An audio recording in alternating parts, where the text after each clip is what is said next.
Hvala. Reč ima gospodin Dragan Velić. Izvolite. Ja bih vas pre svega pozdravio i drago mi je da ste u ovakvom broju danas, jer pre 10-ak dana kada smo u Podgorici bili, naišli smo na zid ćutnje, imali smo samo jednog novinara. Ono što treba reći i zašto smo danas tu, mi smo došli da upravo ukažemo na sve probleme i teškoće koje trenutno Srbi na Kosovu i Metohiji imaju i nažalost, kao što je Milan rekao, svakim danom sve teže i teže, ali ne samo zahvaljujući ovo što smo danas čuli od gospodina Ničića, ja bih drugačije to rekao, nedovoljnom aktivnošću naše vlasti u smislu održavanja ili rekao bih u skladu sa rezolucijom jačanja naših institucija u smislu institucionalne zaštite Srba koji nažalost i posle 10-11 godina ne postoji.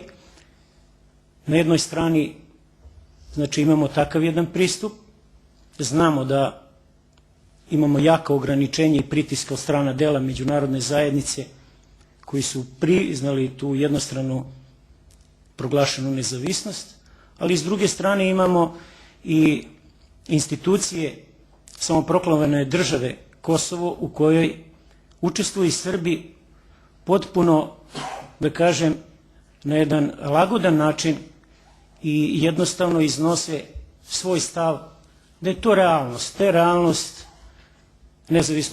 nezavisnost Kosova i da praktično Srbi nemaju više nikakvih mogućnosti da se bore za svoje prava u smislu opstanka, pre svega opstanka Srba, a samim tim i opstanka države Srbije. Kažu nam da je to realnost, a ako bi to tako bilo, a mi smo duboko ubeđeni da nije to tako, onda javno pitam šta bi se desilo za sve one hrišćane, jer to duboko mislim da nije hrišćanski, da su prihvatili da je Rimsko carstvo nešto što je realnost i da jednostavno nemaju mogućnosti da se bori iako su bili proganjani, kakav bi danas, postavljam pitanje, svet bio i gde bi bilo mesto hrišćanstvu.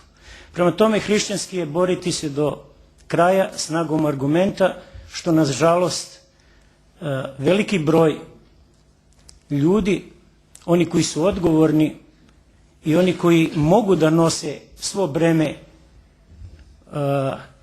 ovog vremena, na jedan način ne dozvoljavaju čak i onima koji bi da se snagom argumenta i svim kapacitetima koje imaju izbore za nešto što je suživot.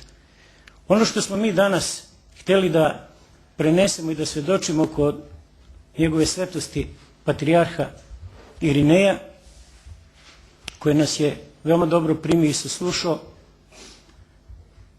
to je da Srpsko nacionalno veće je nastalo 1999. godine upravo u trenutku kada su potpuno institucije Republike Srbije na Kosovu i Metohiji uništene.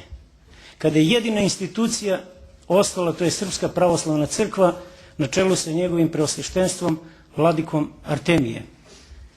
Srpsko nacionalno veće je formirano na taj način uz podršku eparhije Raško-Prizrenske preko crkveno-narodnih odbora i u datom momentu je bio jedini oslonac i stub institucionalne zaštite i okupljanja Srba radi svedočenja i radi borbe za opstanak Srba i srpske države.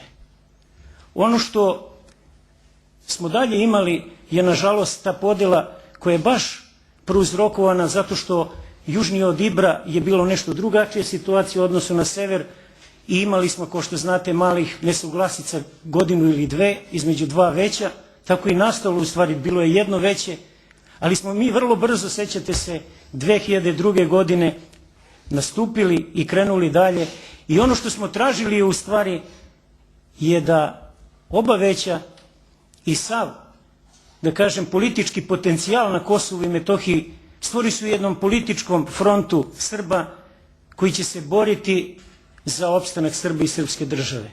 Potpuna rascepljenost i delovanje partijsko, koje nažalost 10 godina, bez obzira koja je vlast bila, koje dole imamo, je u stvari odlična garancija za neuspeh. I to je ono što smo mi na zadnjim ovim sednicama tražili i to je ono što sada tražimo i zato smo danas tu, iako možda nešto drugačije mislimo, ali opet sigurno mislimo da jedini je to put i to je prvi preduslov da možemo da se izborimo za svoje prava.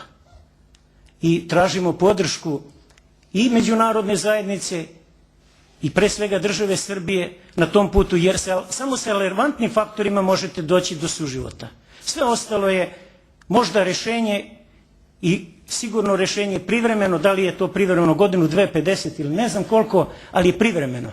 Jer jednostavno ne može se na postavljanjem ovo danas što imamo i fingiranjem i pregovora i nekakvih institucija u kome će samo jedan na kraju biti dobitnik, a drugi kompletni dobitnik, a drugi kompletni gubitnik, je nešto što je neodrživo, jer to je prirodna kategorija, jer to je nemoguće da se jednostavno održi.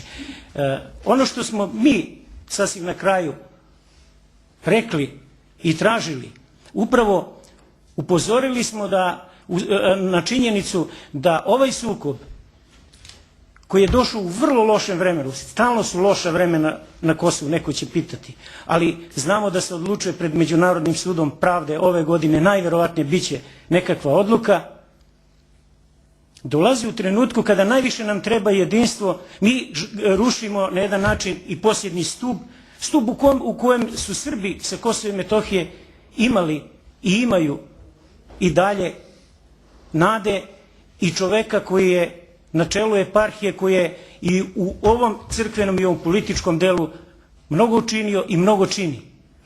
I to je ono što je istina. 2005. godine smo ista, doduše, ja i Milan Ivanović i još neki naši iz veća bili kod patrijarha, tada već nije mogao on da nas primi, bio je bolestan, ali smo razgovarali o upravo obnovi crkava i manastira. I to je prvi kamen spoticanja ili da kažem nešto što se propisuje kao greh vladike Artemija.